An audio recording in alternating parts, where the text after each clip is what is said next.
Brought you by UTL solar 78,000కు subsidy పొందండి. సబ్సిడీతో UTL on grid solar system ను ఇన్స్టాల్ చేసుకోండి. స్కిల్ యూనివర్సిటీ కోసం అదాని ఇస్తున్న 100 కోట్ల రూపాయల విరాళాన్ని నిరాకరిస్తున్నామని ప్రకటించారు సీఎం రేవంత్ రెడ్డి. అదాని డబ్బు తెలంగాణకు వద్దు అని చెప్పారు రేవంత్. 100 కోట్లను నిరాకరిస్తూ అదానికి లేఖ రాశామని తెలిపారు. రేవంత్ ఢిల్లీ టూర్లపై సెటైర్స్ వేశారు కేటీఆర్. 28 సార్లు ఢిల్లీకి వెళ్లినా 28 రూపాయలు కూడా తీసుకురాలేదని, అడగటం తమ బాధ్యత అని చెప్పారు. తాము కాంగ్రెస్ నేతల్లాగా ఢిల్లీకి గులాములం కామని చెప్పారు కేటీఆర్. రేవంత్ది ఓటుకు నోటులో పట్టుబడిన చరిత్రాన్ని గుర్తు చేశారు ఆయన.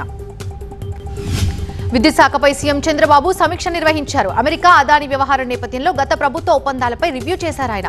అదానితో జగన్ చేసుకున్న విద్యుత్ కొనుగోళ్ల ఒప్పందం తక్షణమే రద్దు చేయాలని షర్మిల సీఎంకి లేఖ రాశారు. వాలంటీర్లని విధుల్లోకి తీసుకోవాలని కర్నూలు వాలంటరీ అసోసియేషన్ ఏఐవైఎఫ్ ఆధ్వర్యంలో ర్యాలీ తీసింది. ఎన్నికల సమయంలో వాలంటీర్లకు ఇచ్చినటువంటి హామీలను ముఖ్యమంత్రి చంద్రబాబు నాయుడు అమలు చేయాలని వారు కోరారు.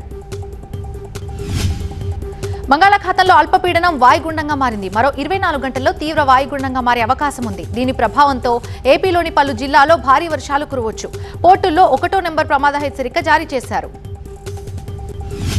జగిత్యాలలో స్వీట్ హౌస్ యజమానిపై దాడి జరిగింది. ఓ వ్యక్తి తరచూ షాప్ నుంచి స్వీట్స్ తీసుకెళ్లేవాడని, డబ్బులు అడిగితే ఫోన్ పే చేశానని చెప్పేవాడని యజమాని చెప్పాడు. అయితే డబ్బులు జమ కాలేదని అడిగినందుకు దాడి చేశాడని వాపోతున్నారు. మహాయుతి కూటమిలో ఒంటరి అవుతున్నారు సీఎం షిండే. ఆయనకు వ్యతిరేకంగా ఫడ్నవీస్, అజిత్ పవార్ పావులు కదుపుతున్నారు. బీజేపీ ఎమ్మెల్యేలంతా ఫడ్నవీస్ నే సీఎం చేయాలంటున్నారు. ఇక అజిత్ పవార్ కూడా ఫడ్నవీస్ కే తన మద్దతు అంటున్నారు. బెంగాల్ గవర్నర్ ఆనంద్ బోస్ మరో వివాదంలో ఇరుక్కున్నారు. రాజ్భవన్ లో తన విగ్రహాన్ని తానే గవర్నర్ ఆవిష్కరించుకోవడంపై రగడ రాజుకుంది. గవర్నర్ పదవిలో 2 ఏళ్లు పూర్తి చేసుకున్న సందర్భంగా ఈ విగ్రహాన్ని ఏర్పాటు చేశారు.